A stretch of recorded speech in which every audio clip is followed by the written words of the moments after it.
بسم الله الرحمن الرحيم.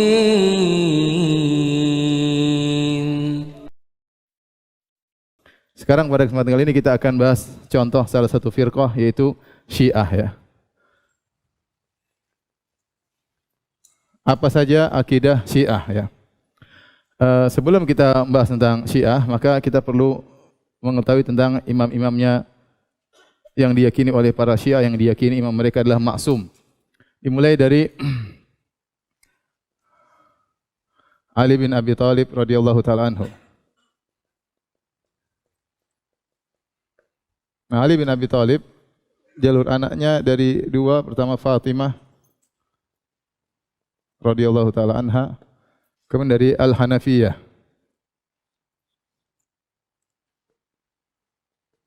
Yaitu seorang wanita dari Bani Hanifah,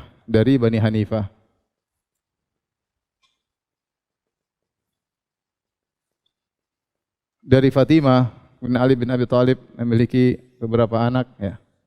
Di antaranya yang pertama adalah Al-Hasan, kemudian Al-Husain, disebut ada yang namanya Al-Muhsin, kemudian meninggal masih kecil. Di antaranya adalah Ummu Kulsum.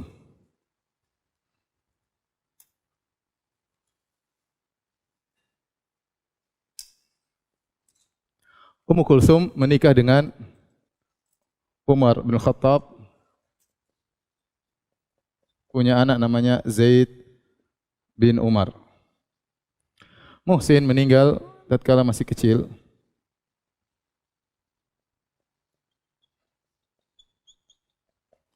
Kemudian dari Al-Hanafiyah maka muncul seorang anak namanya Muhammad ibnul Hanafiyah.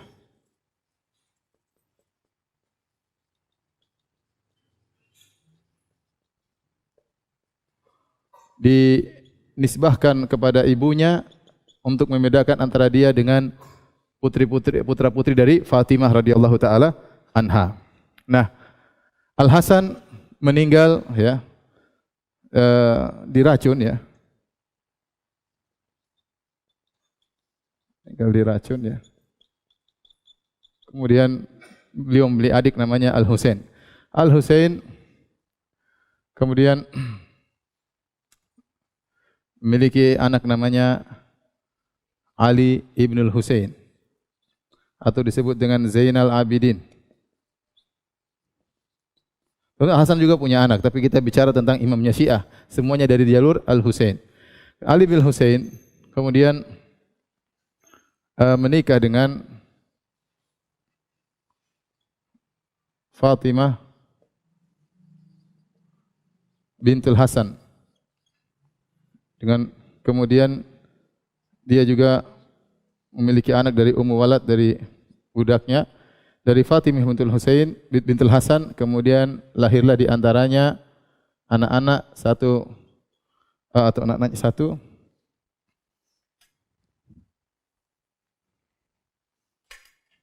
yaitu Muhammad Al-Baqir. Dari Muhammad Al-Baqir yang namanya Ja'far As-Sadiq. Ja'far As-Sadiq.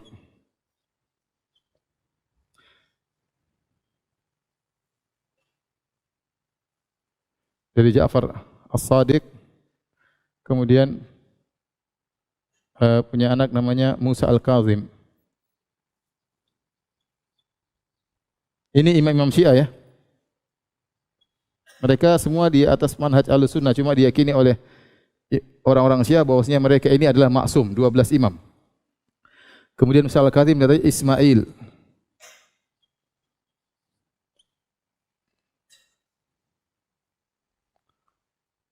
Dari sini anaknya namanya Zaid.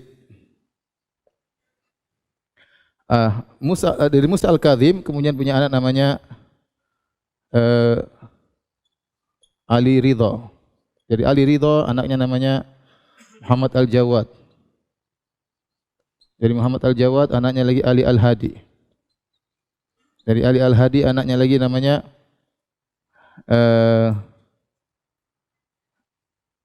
Al-Hasan Al-Askar. Taib. Saya kasih nomor imam-imam mereka. Nomor 1 ini yang mereka yakini sebagai imam pertama. Yang kedua Hasan, yang ketiga Al-Husain, yang keempat Ali bin Husain, yang kelima Muhammad Al-Baqir, yang keenam Ja'far As-Shadiq, yang ketujuh Musa Al-Kazim, 8, 9, 10 Ali Ridha, 11 Hasan Al-Askar. Nah, mereka meyakini bahwa imam mereka ada 12. Bahkan di antara rukun iman harus beriman dengan imam 12 ini. Kalau tidak beriman dengan imam 12 ini berarti Anda bukan orang muslim. Makanya Anda harus hafal ini 12 ya. Kalau Anda enggak hafal bermasalah iman Anda ya. Nah, Hasan Al-Askar ini ada dalam sejarah disebut dia tidak punya anak. Laisa lahu aqib, dia tidak punya anak. Tapi orang-orang Syiah bikin khurafat. Mereka bilang dia punya anak namanya Muhammad Ibn Al-Hasan. Muhammad Ibn Al-Hasan yang lahir pada tahun 255, kemudian ini lahir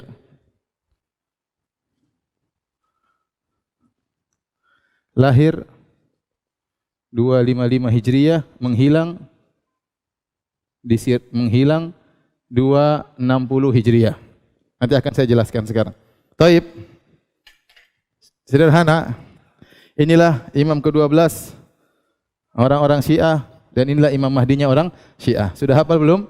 Saya dihafal ya, ulangi. Ali bin Abi Thalib, Al-Hasan, Al-Husain, Ali bin Husain Zainal Abidin, Muhammad Al-Baqir, Ja'far As-Shadiq, Musa Al-Kazim, Ali Ridha, Muhammad Al-Jawad, Ali Al-Hadi, Hasan Al-Askar, Muhammad bin Hasan Al-Askar, ya. Baru iman Anda diakui oleh orang-orang Syiah. Nah, Muhammad Al-Hafiyah, dari Muhammad Al-Hafiyah ada firqah, munculnya firqah Al-Kaisaniyah. Firqah Al-Kaisaniyah. Namun, firqah Syiah yang paling besar cuma 3. Ini firqah Syiah yang paling besar, ada 3 firqah yang sampai sekarang masih ada maksudnya.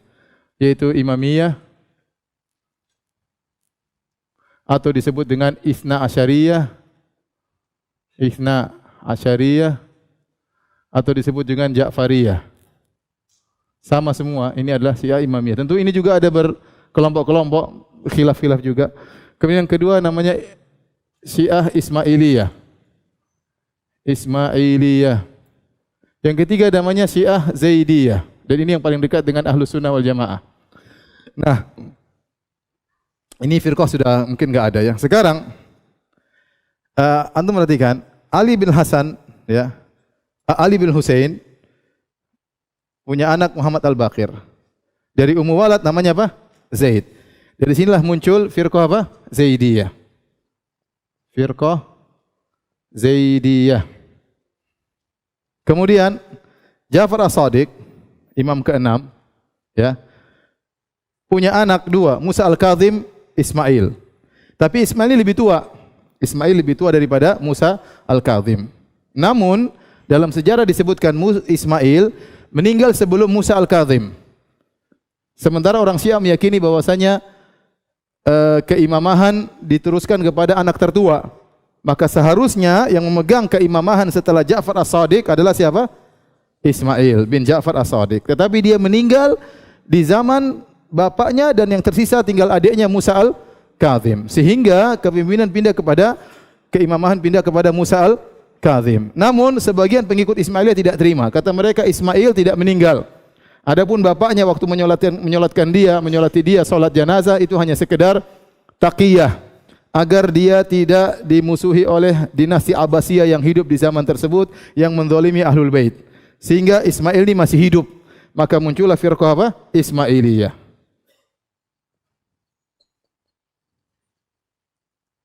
Sehingga anak-anak dari keturunannya.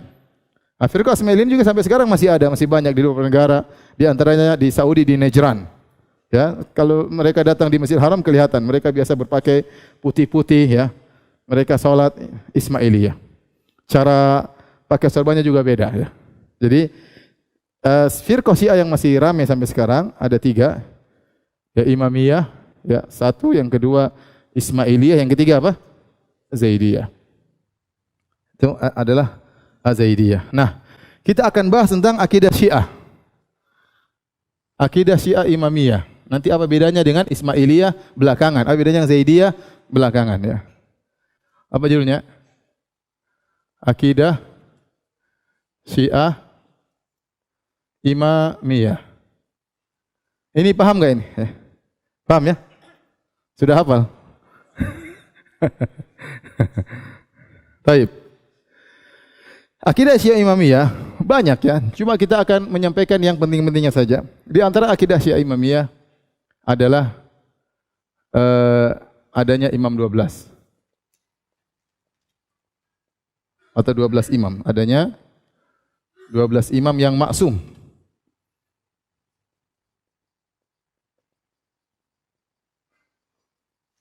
Kemudian yang kedua adanya akidah Ar-Raja'ah. Ar-Raja'ah itu kebangkitan para imam sebelum hari kiamat.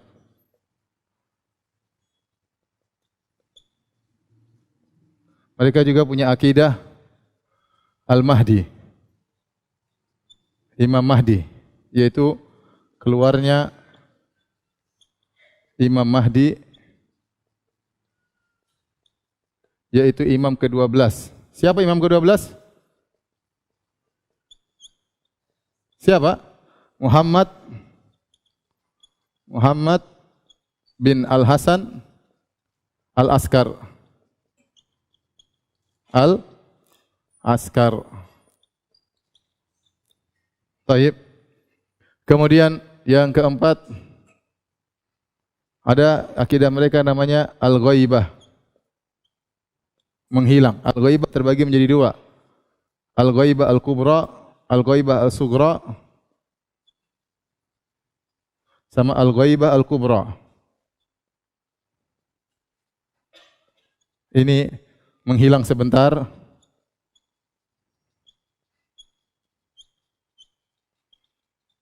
Ini menghilang hingga sekarang. Nanti apa akan saya jelaskan. Menghilang hingga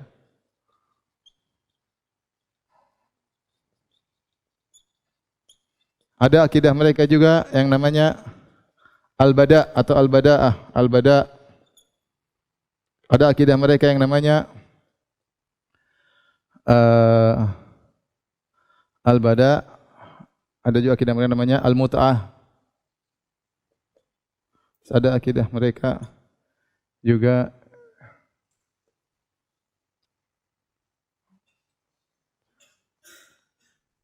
tentang Al-Quran ya. Ya. Nanti mungkin akan muncul belakangan ya. Ini sekedar saya akan sampaikan beberapa akidah mereka. Yang paling penting adalah sebelumnya adalah al-wasiyah. Ini poin penting saya lupa adalah al-wasiyah. Wasiat. Ini awal dari segala kerusakan. Taib.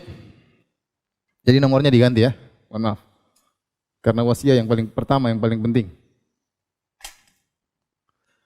1, 2, 3, 4, 5, 6, 7.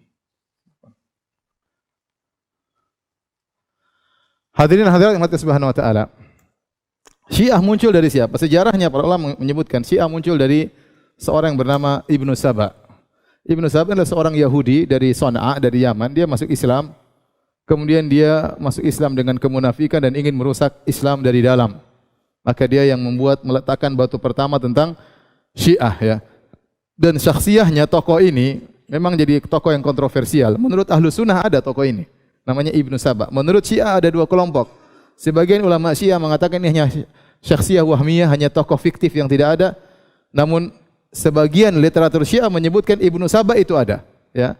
Ibnu Saba itu ada. Yang kita yakini Ahlu Sunnah bahwasanya Ibnu Saba itu pernah ada. Dan dia yang meletakkan pondasi-pondasi pemahaman Syiah ya. Taib. Ini adalah akidah-akidah utama mereka. Nanti bercabang-cabang dari akidah tersebut akan jelas setelah ini. Sekarang kita bahas pertama tentang wasiat. Jadi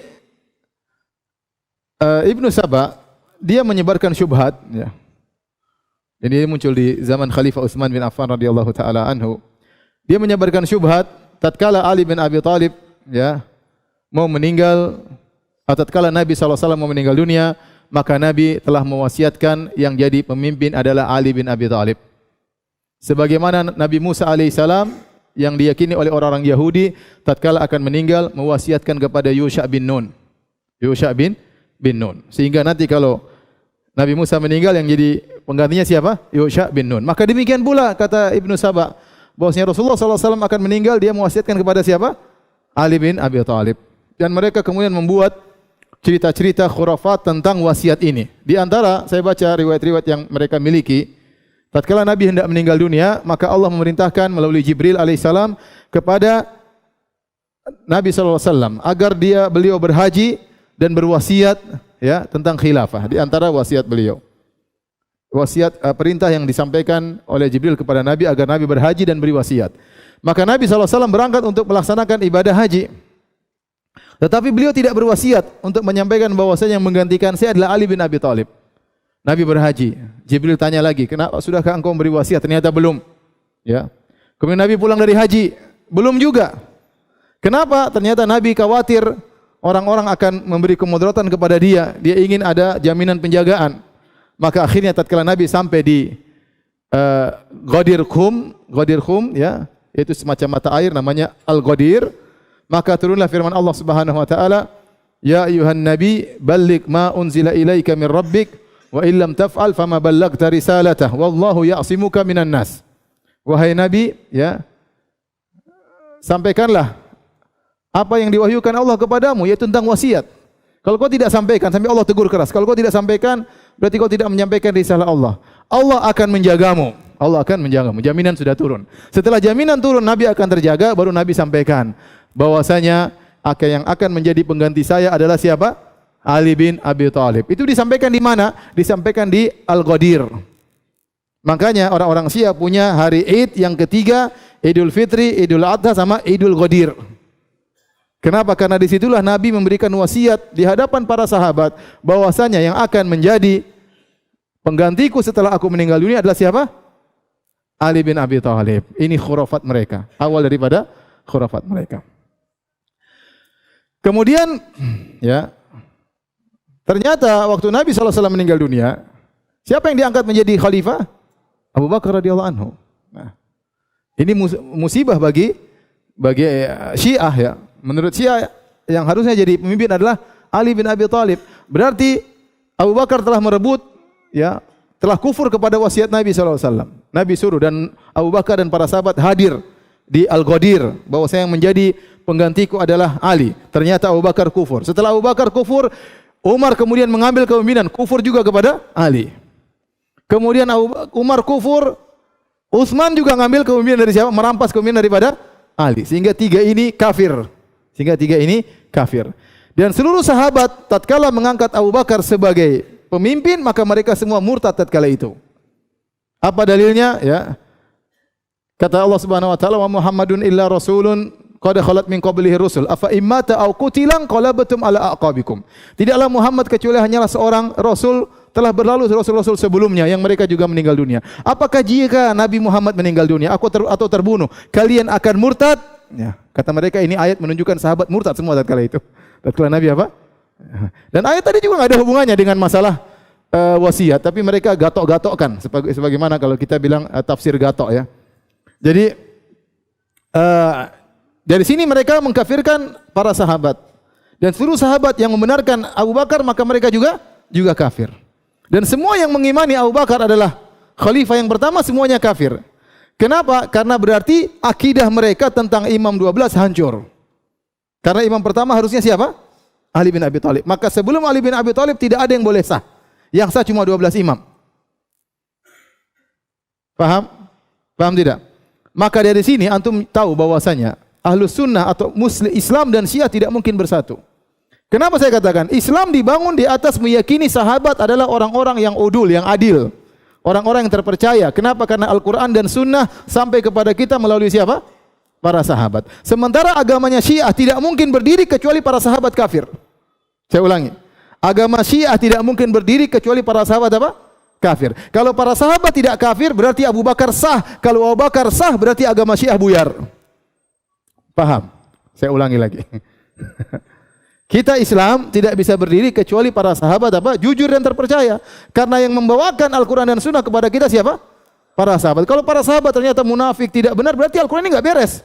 Karena yang menyampaikan kepada kita orang-orang tidak beres. Maka kita harus yakin para sahabat itu terpercaya karena mereka lah yang menukil Al-Quran dan Sunnah kepada kita. Agar agama kita bisa terpercaya. Syiah sebaliknya. Kalau anda mengatakan para sahabat tidak kafir, berarti agama Syiah rusak. Kenapa? Kalau para sahabat tidak kafir, berarti Abu Bakar sah. Kalau Abu Bakar sah, berarti rusak agama Syiah. Paham sampai sini? Maka agama mereka sehari-hari adalah mengkafirkan para sahabat. Untuk mengkokohkan agama mereka harus ada pengkafiran terhadap para sahabat. Sehingga mereka punya istilah tidak ada wala kecuali barok. Mereka tes orang. Ente wala enggak kepada Ali? Ya wala. Syarat untuk berwala loyal kepada Ali harus berbarok kepada Abu Bakar dan Umar. Kalau enggak imannya tidak sah. Baik.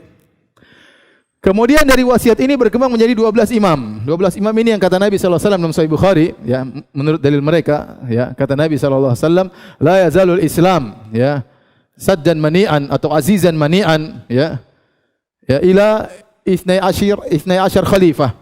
Senantiasa Islam dalam kondisi kokoh sampai 12 khalifah. Kulluhum min Quraisy, dalam sebagian riwayat kulluhum min Quraisy, semuanya dari Quraisy. Dalam riwayat yang lain tajtami alaihimul ummah. Para umat sepakat untuk berada di bawah naungan 12 imam ini. Nah, 12 imam itu inilah imam-imam mereka yang tadi saya sebutkan, yang mereka yakini.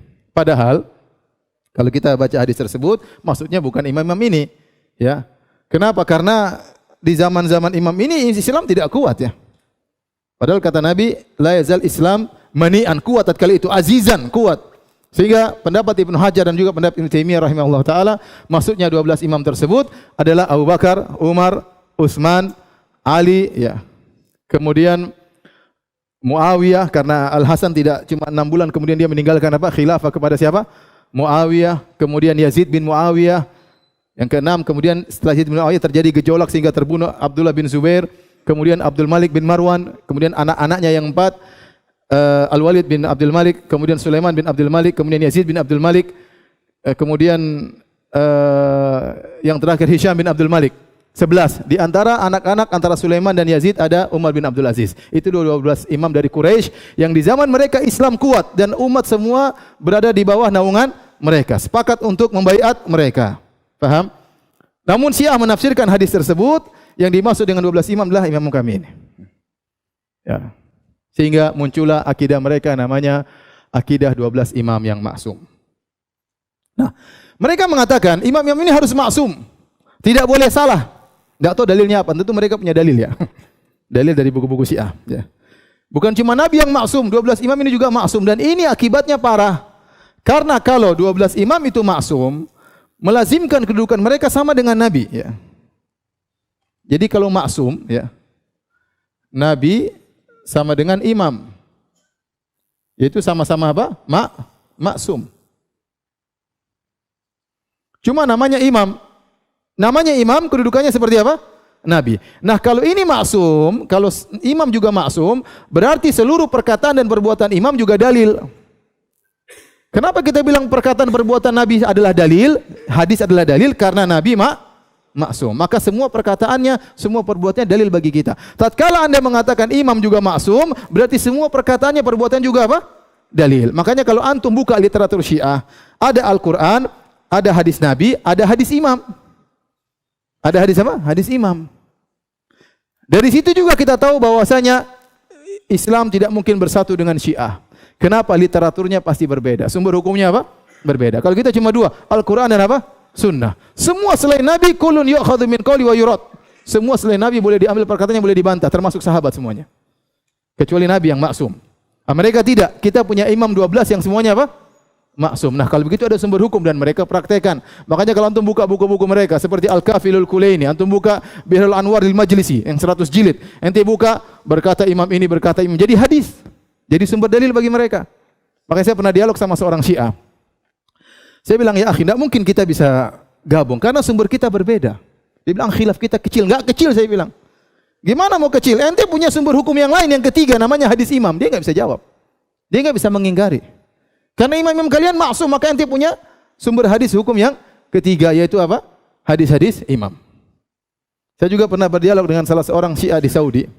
Saya ketemu, ya akhi ente Syiah. Ya kita semua bersaudara, kata dia. Ente jangan takiyah, ente aslinya Syiah. Iya Syiah terus. Ya, akhirnya dia ngaku. Saya bilang, maaf ya akhi, ane bilang orang Saudi, Syiah. Ane bilang, bukankah waktu Nabi SAW meninggal sakit yang jadi imam Abu Bakar? Kata dia, itu kan hadismu, hadis kita tidak. Hadis kita Ali yang jadi imam. Wah repot, kata saya. Udah nggak bisa ya.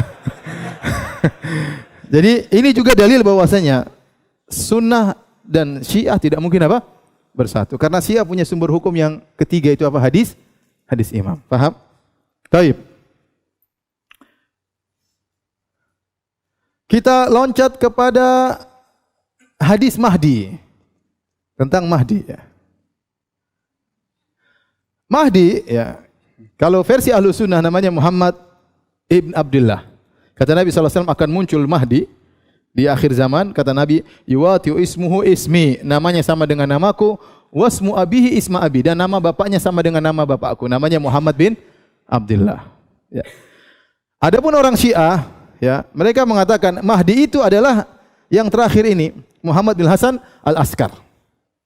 Jadi mereka mengatakan bahwasanya dunia ini tidak boleh kosong dari imam. Kalau dunia kosong dari imam, rusak dunia ini. Maka imam harus terus ada dan harus berlanjut. Makanya mereka Ali bin Abi Thalib begitu meninggal langsung siapa? Hasan. Hasan meninggal langsung siapa? Husain. Dan seterusnya, dan seterusnya, dan seterusnya. Sampai mereka bingung tatkala dia yang ke-11. Ternyata 11 enggak punya anak. Kalau imam cuma 11, hancur agama mereka. Agama mereka harus berapa? 12. Dia tidak punya anak, terus gimana? Akhirnya mereka buat khurafat, ada anaknya. Namanya Muhammad bin Hasan. Namanya Muhammad. Dan dia lahir pada tahun 255 Hijriah. Kemudian pada umur 5 tahun, dia masuk ke Sirdab. Sirdab kemudian dia menghilang. Paham? Selama dia menghilang, pertama dia menghilang dalam namanya Ghaibatul Sughra. Menghilang, ini artinya apa? Menghilang. Penghilangan pertama dia menghilang sebentar. Sampai pada tahun 329 Hijriah. Dia 260 sampai 329. Kenapa tatkala itu dia punya 4 perwakilan, 4 orang ini namanya Sufara. Safir-safir ini yang selalu kontak sama dia. Kontak ketemu dia terus nyampaikan kepada umat. Kontak ketemu dia disampaikan kepada umat. Namanya Sufara. Sufara, safir yang keempat meninggal pada tahun 329 Hijriah. Sejak wakil yang keempat itu meninggal, maka dia pun hilang, namanya Al-Ghaibatul Kubra. Hilang sampai sekarang. Paham? Ini keyakinan mereka ya. Nah, dia hilang sampai sekarang ya. Kan repot, imam hilang ngapain? Terus siapa yang ngurus umat?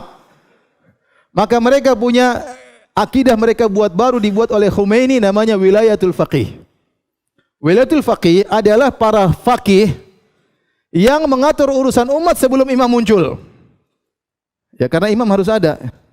Imam tatkala enggak ada, harus ada penggantinya. Penggantinya namanya Al-Faqih. Di antara faqih yang menguasai satu dunia, yang mengurusi urusan umat sedunia, yang pertama adalah Khomeini. Sebelumnya sudah ada Al-Faqih, tetapi masing-masing punya wilayah tersendiri-sendiri. Yang pertama kali menyatakan saya memiliki wilayah sak dunia, siapa? Al-Khomeini. Tatkala dia menang dalam Saurah, tatkala pergolakan di Iran, maka dia mengatakan saya wakil imam. Saya wakil imam. Tapi dia enggak mengatakan saya ketemu imam, tidak ya. Cuma dia bilang saya wakil imam ya. Inilah Muhammad bin Hasan.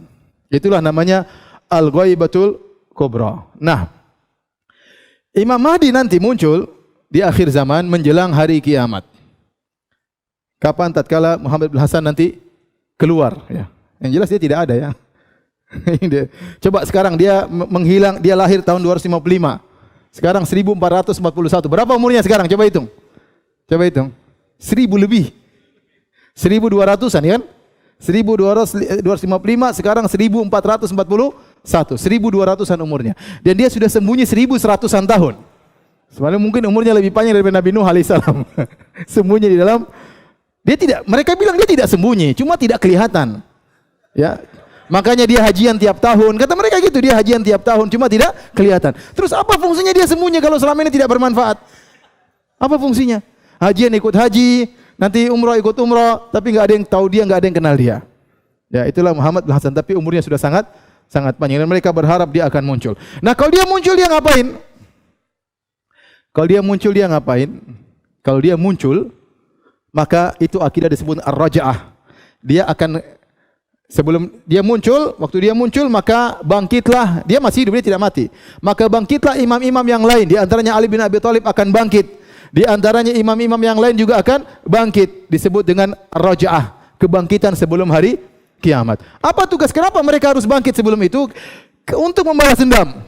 Jadi yang dilakukan Mahdi begitu dia muncul, dia keluar dari persembunyiannya, maka dia pergi ke kota Madinah. Dia katakan, mana kota kakekku? Mana kuburan kakekku? Ini siapa di sampingnya kuburan siapa? Abu Bakar dan Umar dikeluarkan oleh Al-Mahdi. Dan Abu Bakar dan Umar masih dalam kondisi segar badannya, kemudian disalib oleh siapa? Al-Mahdi. Jadi dia jengkel ya. Orang Syiah jengkel, dia enggak bisa balas dendam, akhirnya dia bikin akidah seperti ini. Suatu saat Abu Bakar dan Umar akan mampus tatkala Mahdi keluar. Jadi Mahdi ini keluar, Mahdi yang kejam.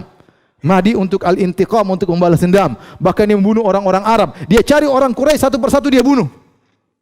Ya, dia tidak tahu ternyata di Saudi sekarang banyak Bangladesh ya. Quraisy satu-satu dibunuh sama dia. Karena kata Quraisy semua kurang ajar ya. Karena telah berkhianat, berbaiat kepada Abu Bakar dan Umar dan Utsman, meninggalkan Ali bin Abi Thalib. Kemudian juga di antara keyakinan mereka, maka Aisyah akan dibangkitkan. Aisyah dibangkitkan, kemudian ditegakkan hukum had karena telah berzina di zaman waktu dia masih hidup. Bayangkan, saking jengkelnya kepada Aisyah radhiyallahu taala anha ummul mukminin. Itu disebut dengan akidah ar-raja'ah, ya. Taib. Nah, kemudian Syiah juga punya akidah namanya, saya lupa, yang penting juga ya. Namanya at-taqiyah. Namanya apa? Ngapusi kalau bahasa kita. Bohong untuk maslahat.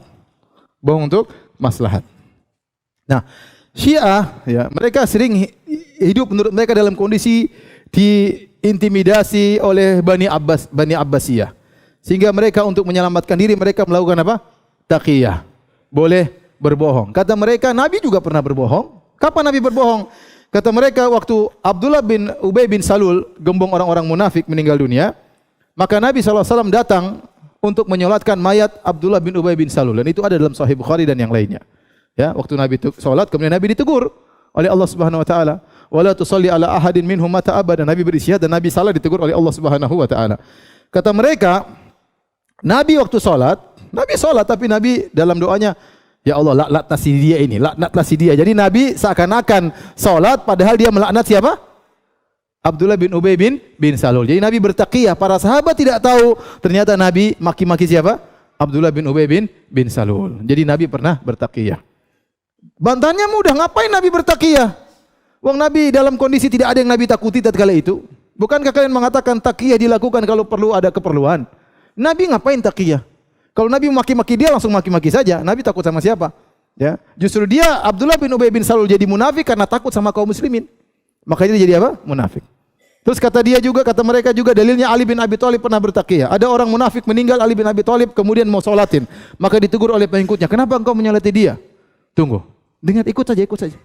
Pas sampai dengar nanti saya baca apa? Allahu Akbar, Allah laknat dia.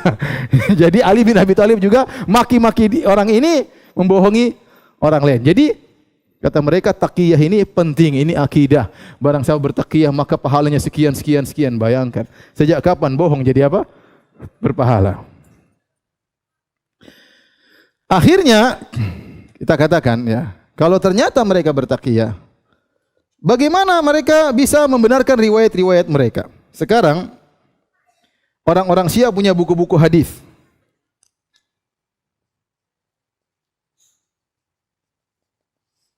Punya riwayat-riwayat hadis.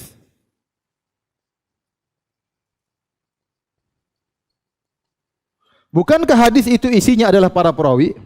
Hadis isinya para perawi. Nah, kalau para perawi ini ternyata orang-orang Syiah, Syiah. Bagaimana membedakan dia sedang jujur atau sedang bertakiyah tatkala meriwayatkan hadis? Paham? Apa standar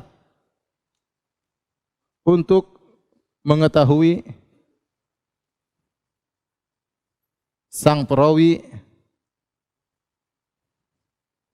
sedang jujur atau sedang beribadah taqiyah? Sedang beribadah taqiyah. Ngapusi. Berarti kita tidak akan pernah bisa menilai hadisnya orang Syiah sahih. Karena bisa jadi dia sedang berdusta tatkala itu. Sedangkan kalau ahlu sunnah, ketat, ada orang sekali dusta saja, bukan dalam masalah hadis, dalam masalah lain, matruk ditinggalkan. Ya, matruk ditinggalkan. Ini tidak, meskipun dia berdusta bukan dalam masalah hadis. Apalagi dia berdusta dalam masalah hadis. Ya, sekarang orang Syiah gimana kita menilai? Ente perawinya Syiah ini lagi takiyah enggak? Oh enggak, dari mana ente tahu enggak? Siapa tahu lagi bertakiyah. Ini sekarang perawinya 10. Apakah semuanya sedang bertakiyah atau cuma 5 yang bertakiyah atau cuma 1 yang bertakiyah? Jangan-jangan yang benar kebalikan hadis ini karena dia sedang bertakiyah. Repot. Agama mereka dibangun di atas kedustaan. Baik. Kemudian mereka punya akidah al-bada. Apa akidah al-bada? Al-bada itu nampak bagi Allah untuk merubah keputusan. Kenapa mereka harus kembali kepada akidah al-bada? Ini akidah yang paling penting dalam kitab Al-Kafilul Kulai ini disebutkan akidah ini. Akidah ini begini. Jadi Allah memutuskan misalnya dalam satu perkara, Allah mengatakan akan terjadi demikian. Ternyata tidak terjadi. Oh, ya Allah bohong berarti. Enggak, Allah enggak bohong. Allah berubah pikiran. Nampak bagi Allah ada sesuatu yang lain yang kalian tidak tahu, maka Allah berubah apa? Pikiran. Ini kenapa mereka perlu akidah ini? Karena ternyata ulama-ulama mereka terkadang menyampaikan sesuatu ternyata lain, tidak sesuai dengan yang diharapkan. Ya, akan muncul Imam Mahdi tahun sekian, ternyata enggak muncul. Kenapa enggak muncul? Allah bada lillah, menurut Allah harus diganti, jangan muncul sekarang, kurang maslahat. Nanti muncul belakangan. Repot. Bahkan mereka berdalil dengan firman Allah, "Ghulibatir Rum." Ya. Kemudian fi adnal ardi wa hum min ba'di ghalabihim sayughlabun fi bid'i sinin. Kata Allah Subhanahu wa taala, Romawi terkalahkan. Kemudian nanti setelah beberapa tahun Romawi akan mengalahkan Persia. Jadi pertama Romawi dikalahkan apa? Persia. Kata Allah dalam beberapa tahun kemudian Romawi balik mengalahkan apa? Persia. Ini menurut tafsir orang Islam. Orang Syiah enggak, tafsirannya begini kata mereka. Ghulibatir Rum, Romawi terkalahkan. Dikalahkan oleh siapa? Persia. Kemudian wahum mim ba'di ghalabihim sayaghlibun. Sementara orang-orang Persia setelah mereka mengalahkan Romawi, Persia akan dikalahkan oleh kaum muslimin fi bid'i sinin dalam beberapa tahun. Jadi Allah kabarkan dalam beberapa tahun, kurang dari 10 tahun, orang-orang Islam akan mengalahkan Persia. Ternyata sampai 10 tahun lewat Persia enggak kalah. Persia baru kalah di zaman Umar belasan tahun setelahnya. Berarti Allah salah dong dalam ayat ini. Kata mereka, nampak bagi Allah untuk merubah. Ya, jadi intinya Allah ngapusi sebenarnya. Ya kan Allah bilang dalam kurang 10 tahun kita akan mengalahkan, kaum muslimin akan mengalahkan Persia. Ternyata enggak benar, berarti Allah ngapusi dong. Allah enggak ngapusi. Nampak bagi Allah untuk merubah takdirnya, paham? Merubah keputusannya. Dan ini akidah yang sangat berbahaya ya. Dan yang benar bukan begitu tafsir ayat ya. Dan benar maksudnya setelah beberapa tahun Romawi akan kembali mengalahkan Persia dan itu terjadi. Ya, dan itu terjadi. Jadi kenapa mereka perlu dengan akidah ini? Untuk menutupi kesalahan mereka tatkala mereka mengatakan akan terjadi demikian, ternyata tidak terjadi. Maka mereka harus tutup dengan namanya akidah al-bada. Orang Syiah mengingkari hal ini. Kata mereka, maksud kami al-bada bukan begini. Maksud kami al-bada itu Allah menampakkan kepada makhluknya yang sebelumnya mereka tidak tahu hikmahnya. Ya, kalau begitu ngapain Allah menyatakan akan terjadi begini terus dirubah? Ya, mereka berusaha karena mereka tahu ini sangat tercela karena ini melazimkan Allah tidak tahu tentang apa yang terjadi di kemudian hari sehingga akhirnya Allah merubah keputusannya, Allah merubah takdirnya dan ini akhirnya mereka mengatakan maksudnya bukan begitu. Maksudnya Allah menampakkan sesuatu yang tidak nampak bagi manusia. Kita bilang kalau maksudnya demikian ngapain Allah bohong? bilang menang, ternyata tidak jadi apa? Menang. Enggak perlu caranya begitu. Taib. Kemudian akidah mereka tentang Al-Quran. Atau mut'ah dulu deh. Mut'ah, ini akidah, sebenarnya bukan akidah, dia adalah maksiat ya. Tetapi maksiat tersebut berpahala masalahnya. Barang siapa yang mut'ah sekali, kedudukannya seperti ini. Barang siapa mut'ah 2 kali, kedudukannya seperti ini. Barang siapa 4 kali, seperti Al-Hasan Al-Husain atau seperti Ali bin Abi Thalib. Ya, Masya Allah, sudah mut'ah enak, surganya tinggi. Makanya dimasukkan dalam apa? Akidah. Ya. Nah, mereka meyakini mut'ah adalah pernikahan tanpa wali, tanpa saksi. Dan boleh sekali jima, dan boleh beberapa hari, boleh beberapa jam, terserah. Paling minimal sekali berhubungan. Ya, cocok, bayar, sekali berhubungan, begitu selesai harus tutup pandang, tidak boleh lihat dia lagi karena bukan mahram lagi. Karena sudah haram. Baru aja namanya mut'ah kata mereka. Dan ini sangat berbahaya dan ini merusak. Inilah cara orang-orang Yahudi merusak kaum muslimin. Ya, orang-orang Yahudi merusak kaum muslimin dengan 2 cara. Pertama dengan menyebarkan kemaksiatan sehingga orang berzina sana sini, syahwat dibuat bergelora, bergejolak sehingga tatkala terjadi perzinahan anak-anak tidak ada yang ngurus, entah bapaknya siapa, sehingga tidak ada kemajuan bagi masyarakat, rusak semuanya, tidak ada didikan anak dan ibunya. Di antaranya selain dengan berzina, dengan mut'ah. Dengan mut'ah maka seorang bisa melakukan dengan siapa saja yang dia lakukan. Dan dia boleh mut'ah lebih dari, kalau nikah 4, kalau mut'ah boleh 1000, enggak ada masalah. Ya, langsung bayar 1000 orang wanita terserah ya. Dia boleh mut'ah dengan siapapun. Bahkan dalam sebagian riwayat boleh bermut'ah dengan istri orang selama dia tidak ngaku istrinya orang. Disebut dalam riwayat tatkala ada seorang bertanya kepada imam mereka, "Ya imam, saya ketemu di jalan ada seorang cantik. Mau saya mut'ahi, tapi saya khawatir dia punya suami." Kata imamnya, "Kenapa kau tanya-tanya? Sudah, lakukan aja." Selama dia tidak ngaku dia adalah pezina atau istri orang, lakukan saja ya. Oleh karena pernah kejadian besar, ada seorang ustadz mereka ya di Irak atau di mana, dia kejatuhan HP-nya hilang.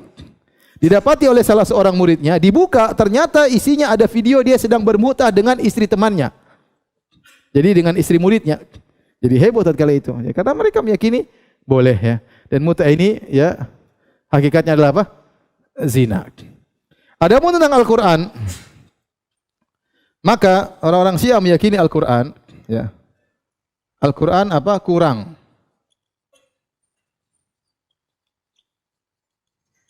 Tidak lengkap. Terjadi banyak penyimpangan, ya, perubahan. Kalaupun lengkap, maka ada tafsir batinnya. Batin yang tidak sesuai dengan tafsir ahlu sunnah. Ya. Maka repot kita mau gabung sama orang Syiah, Al-Qur'an saja apa? Beda. Menurut mereka Al-Qur'an kita ini kurang. Kalaupun dianggap sama, tafsirnya juga apa? Berbeda. Contoh seperti mereka menafsirkan wa dharaballahu mathalan lil ladzina kafaru imra'ata fir'aun. Dan Allah beri perumpamaan kepada orang-orang kafir tentang istrinya Fir'aun. Siapa istrinya Fir'aun? Ini maksudnya adalah Ruqayyah. Fir'aunnya adalah Utsman bin Affan. Dalam buku tafsir mereka. Jadi kata mereka istri Fir'aun yang minta dimasukkan surga itu maksudnya siapa? Ruqayyah putri Muhammad sallallahu alaihi wasallam. Adapun Fir'aun maksudnya siapa? Utsman bin Affan. Repot kita mau tafsirkan seperti itu ya. Taib, inilah kira-kira ya akidah Syiah Imamiyah yang sekarang tersebar di alam umat Islam. Ya, paling banyak di Iran dan juga di Irak dan yang sampai ke Indonesia adalah akidah apa? Syiah Imamiyah. Adapun Ismailiyah, mereka tidak membatasi imam cuma 12, tapi mereka sama, mereka meyakini harus ada imam. Bedanya dengan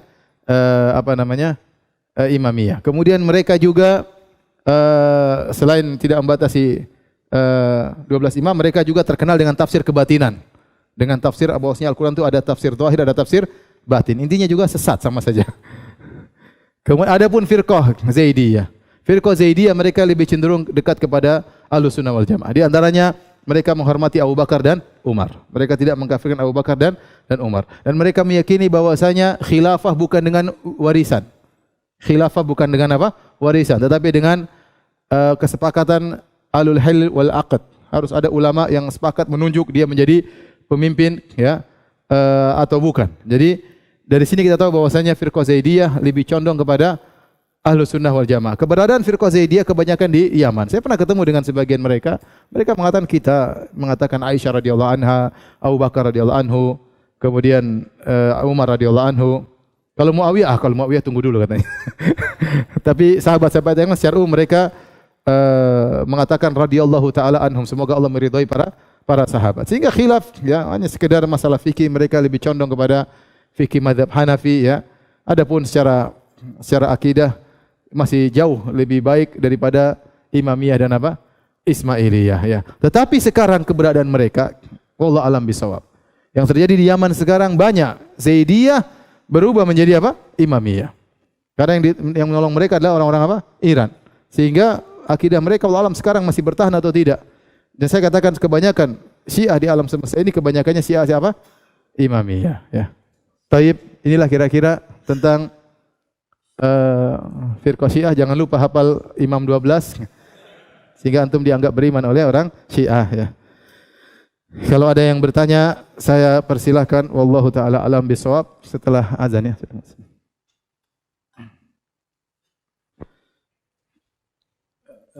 Hadirin dan hadirat yang dirahmati Allah Subhanahu wa taala. Kita tadi tahu bahwasanya mahdinya orang-orang Syiah yaitu Muhammad Hasan Al-Askar, mahdi yang kejam ya.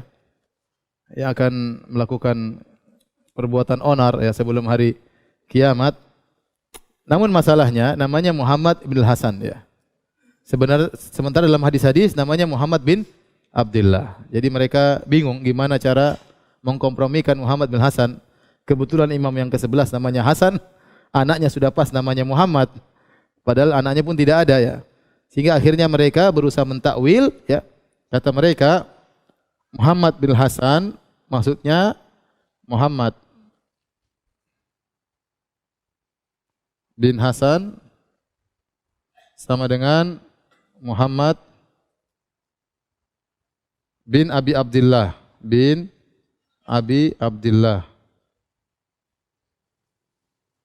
sama dengan Muhammad bin Abdullah. Ini cara takwilnya orang Syiah ya. Jadi kata mereka Muhammad bin Hasan ini boleh kita nisbahkan kepada bapaknya atau kita bisa nisbahkan kepada kakeknya yang belakangan. Ja'far As-Shadiq ini kunyahnya adalah Abu Abdullah. Paham? Kunyahnya siapa? Abu Abdullah. Berarti Muhammad bin Hasan sama Muhammad bin Abi Abdullah. Cuma Nabi bilang Abdullah. Ini hermeneutika. Paham? Ya mereka bingung mau gatok-gatok kayak gimana caranya ya. Susah ya. Sementara jelas kata Nabi, namanya seperti namaku, nama bapaknya seperti nama bapakku. Kalau nanti ada mahdi namanya Paijo, jangan percaya. Namanya harus Muhammad bin Abdullah. Namanya harus Muhammad bin Abdullah. Kemudian ada yang bertanya tadi, pertanyaan tersebut, apakah Zaidiyah termasuk Ahlus Sunnah? Jawabannya tidak. Jadi dia dekat dengan Ahlus Sunnah kita katakan. Dan dia punya penyimpangan di antaranya Zaidiyah. Ingat ya, imam-imam ini bukan, kita tidak berbicara tentang imam-imam tersebut. Orang-orang berdusta atas nama mereka. Kita tidak sedang mencela Husain dan Hasan karena mereka tidak berkeyakinan seperti ini. Kita tidak sedang mencela Ali bin Husain. Mereka orang-orang saleh. Kita tidak mencela Zaid bin Ali bin Husain tidak. Tapi pengikut-pengikutnya yang membuat kedustaan tentang mereka. Di antara keyakinan Zaidiyah wajib memberontak terhadap imam yang zalim. Sama seperti akidahnya Mu'tazilah dan akidahnya Khawarij. Dan itu penyimpangan, bukan akidah Ahlus Sunnah wal Jamaah. Tapi mereka yang paling dekat dengan Ahlus Sunnah wal Jamaah, ditinjau dari akidah, ditinjau dari fikih juga lebih dekat dengan Ahlus Sunnah wal Jamaah. Tapi mereka bukan Ahlus Sunnah wal Jamaah.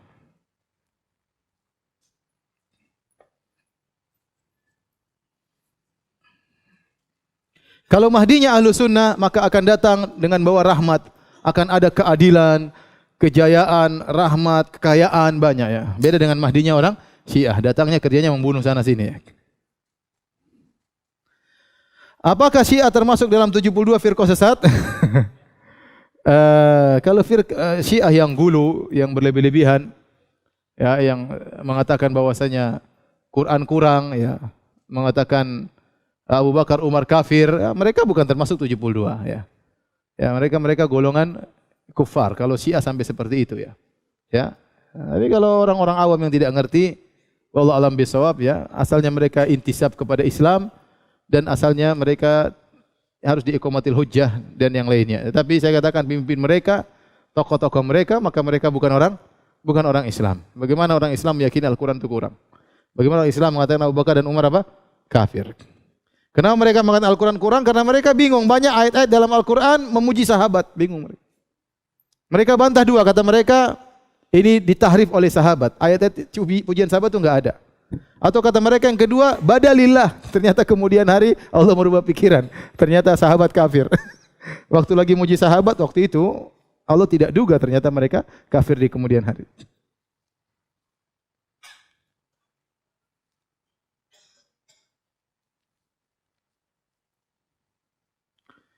Bagaimana tentang kondisi ahlu sunnah sekarang, terkhusus di Indonesia yang sekarang berpecah belah gara-gara masalah foto dan video? Ini ahlu sunnah. Seperti apa yang ribut gara-gara foto dan apa? Video ya. Foto dan video, kalau intinya kalau untuk maksiat jadi maksiat, kalau bukan untuk maksiat bukan apa? Maksiat. Kalau ada yang mengharamkan secara mutlak ya biasa. Itu bukan masalah akidah ya akhi. Bukan masalah akidah. Ente boleh bantah, ente menurut saya foto itu haram. Ya, video haram, ya terserah ente. Kalau gitu jangan nonton TV, jangan nonton itu semua video ya. Ente jangan ikut-ikut meramaikan apa kemaksiatan, konsekuensinya ada. Kalau ente bilang itu apa? Haram, ya. Yang mengatakan halal ada juga ulamanya, ya. Karena ini kembali kepada hukum gambar. Apakah gambar itu, ya, foto termasuk gambar? Ya kata Nabi SAW, ya, asyadun nasi adzaban yaumal qiyamah min asyadin nasi adzaban yaumal qiyamah al-musawwirun. Di antara orang yang paling keras adabnya diadab pada hari kiamat para musawwir, para penggambar. Sepakat ulama kalau orang yang membuat 3 dimensi patung makhluk bernyawa, maka itu termasuk dalam hadis ini. Demikian orang melukis ya. Melukis juga ya, maka itu melukis makhluk, dia niru-niru ciptaan Allah Subhanahu wa taala ya. Ya makanya dalam hadis ya di antara sebab illah kenapa menggambar itu dilarang karena ada mudhahat, yaitu menyaingi ciptaan Allah Subhanahu wa taala. Dan dalam foto tidak ada hal tersebut, tidak ada mudhahat. Sama seperti orang berdiri di atas cermin, nampak wajahnya, tinggal diabadikan. Tidak ada yang mengatakan ini lukisanmu, tidak ada. Semua mengatakan ini benar-benar ciptaan Allah, cuma kamu abadikan dalam sebuah apa? Foto ya. Paham? Jadi yang benar wallahu alam bisawab, ini pendapat Syekh Utsaimin dan pendapat ulama yang lainnya bahwasanya seperti Al-Khathlan, ya, ulama kibar ulama sekarang bahwasanya foto tidak mengambil hukum gambar. Tergantung kalau dia digunakan untuk kebaikan enggak ada masalah. Kalau dia digunakan untuk kemaksiatan maka hukumnya apa? Haram. Video pun demikian. Tidaklah video kecuali kumpulan foto-foto ya. Ya kalau ternyata video tersebut digunakan untuk yang haram maka haram, kalau digunakan untuk baik maka yang baik. Di Saudi juga ada ulama yang berpendapat demikian. Ada yang mengatakan foto haram, ada yang mengatakan foto halal. Namun mereka tidak ribut. Yang ribut yang bahlul-bahlul di sini. Mereka tidak ribut, bantah selesai. Kenapa harus ribut ya? Ente ribut enggak keren sekali. Kalau keribut sama orang Syiah, oke lah keren ya. Akidah Al-Quran kurang dan ya. Ente ribut masalah foto ngapain ya? Tidak semua harus kita ributkan. Kalau setiap permasalahan kita ributkan banyak sekali. Ente makanya belajar buka Bidayatul Mujtahid buku fikih. Ente baru buka Thaharah khilafnya ratusan. Ente baru buka salat khilafnya mungkin berapa puluh, berapa khilaf banyak sekali. Mau setiap khilaf mau ribut. Ini kan masalah penting, masalah bersuci. Ya penting-penting tapi ini masalah khilafiyah. Ngapain kita apa?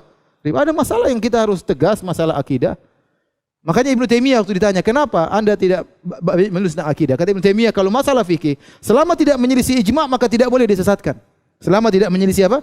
Ijma'. Tapi akidah kebanyakan orang menyelisih apa? Ijma'. Kemudian mengatakan kepada kesesatan. Maka Ibnu Taimiyah buku-bukunya khusus fokus tentang akidah. Semua firqah di zamannya dia bantah semuanya. Mau Nasrani, mau Syiah, mau Mu'tazilah, mau Jahmiyah, mau Asy'ariyah, dia bantah seluruhnya. Karena itu masalah apa? Akidah. Ini kadang sebagian ikhwan kenceng tidak pada tempatnya. Waktunya harus kenceng enggak kenceng. Kita jangan kenceng terus juga, jangan lembut terus. Ada saatnya kita kenceng, ada saatnya kita jangan kenceng. Kenceng pada perkara yang tidak harus kenceng, kenceng yang tolol. Ya, jangan.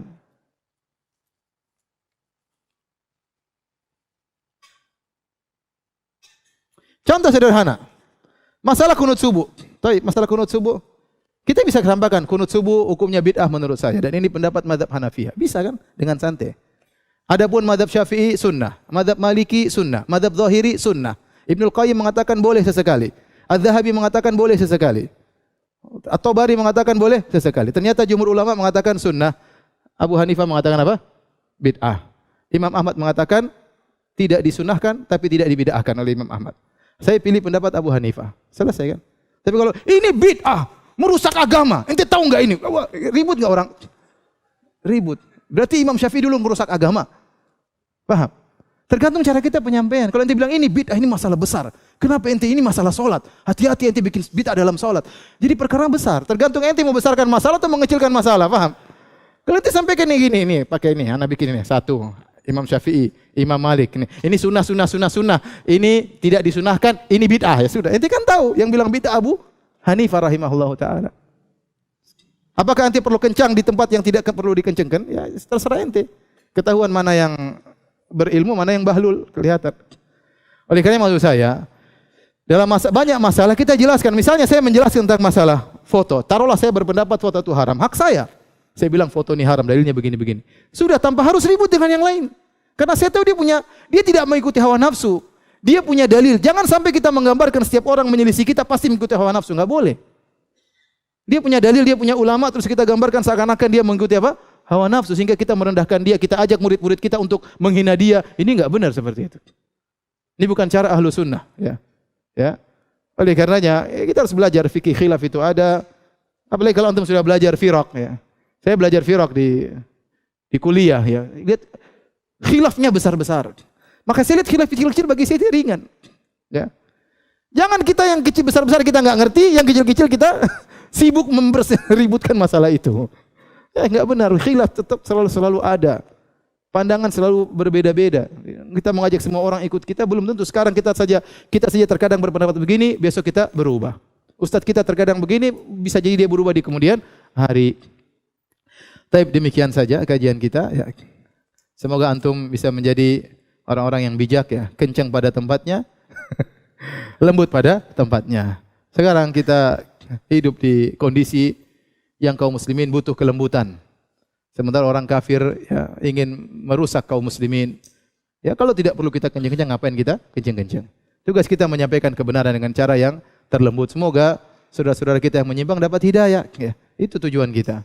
Bukan tujuan kita untuk menyesatkan mereka, mematikan mereka dalam kesyirikan, tidak. Ya. Tapi justru kita rindu agar mereka bisa mengenal indahnya sunnah yang sudah kita rasakan sekarang ini. Demikian kurang lebih saya mohon maaf. Subhanakallah bihamdik asyhadu an la ilaha illa anta astaghfiruka wa atubu ilaik. Assalamualaikum warahmatullahi wabarakatuh.